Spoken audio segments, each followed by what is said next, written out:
Comme vous le savez, la vie est faite de composés carbonés.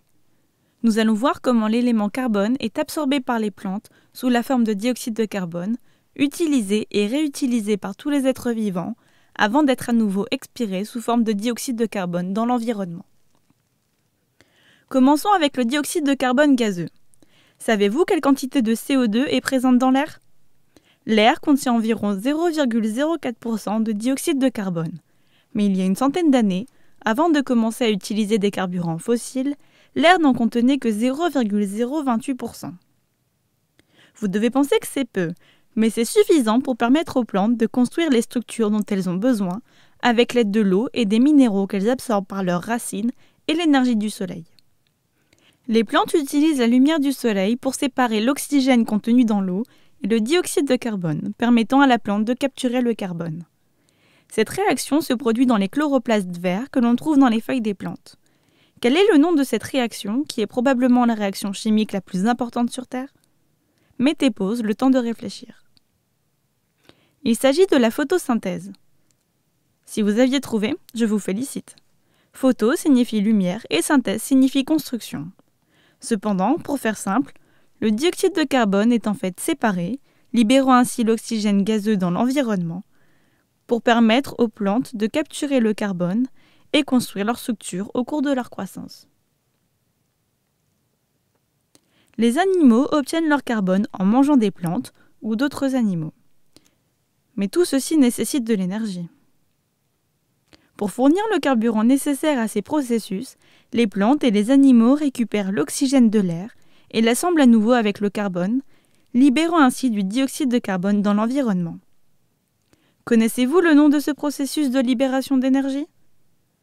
Mettez la vidéo en pause, le temps d'y réfléchir. Il s'agit de la respiration. Voici une représentation simple de ces deux processus. Tout d'abord, la lumière du soleil casse les liens, permettant au dioxyde de carbone et à l'eau de former de l'oxygène et des glucides. Un composé fait de carbone et d'eau, dont voici la représentation moléculaire simple. Il s'agit de la photosynthèse.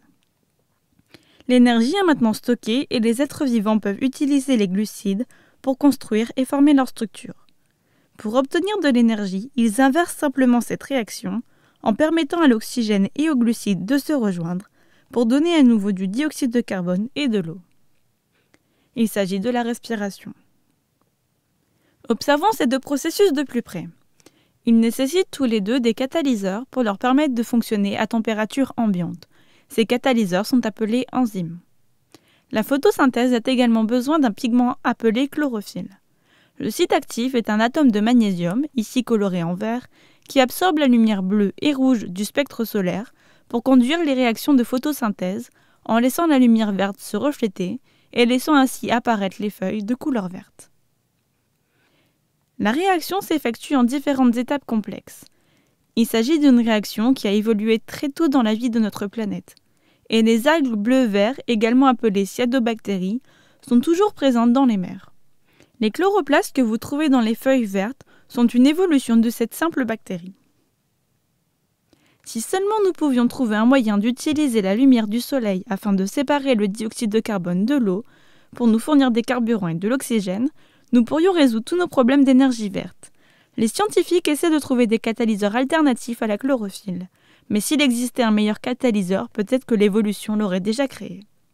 La respiration a également besoin de plusieurs enzymes pour permettre à l'oxygène de rejoindre le carburant glucidique. La série de réactions se produit dans ce qu'on appelle les mitochondries, dans les cellules des plantes et des animaux. Chez les humains et la plupart des vertébrés, le sang transporte l'oxygène depuis les poumons et la nourriture digérée dans les intestins vers les cellules. La nourriture et l'oxygène y réagissent et le sang renvoie le dioxyde de carbone dans les poumons pour qu'il y soit rejeté. Les plantes respirent également, mais on ne peut le voir que dans l'obscurité, car à la lumière du soleil, elles libèrent plus d'oxygène de photosynthèse qu'elles n'en utilisent pour respirer. Mais qu'en est-il des racines et des graines qui sont cachées du soleil ? Mettez la vidéo en pause et trouvez comment les racines et les graines obtiennent leur énergie. La réponse est qu'elles ont besoin d'un apport constant en oxygène, ce qui signifie que le sol doit contenir de l'air et ne doit pas être gorgé d'eau. Les racines récupèrent les sucres envoyés par les feuilles et les graines en ont suffisamment jusqu'à ce qu'elles poussent hors du sol et commencent à en produire davantage.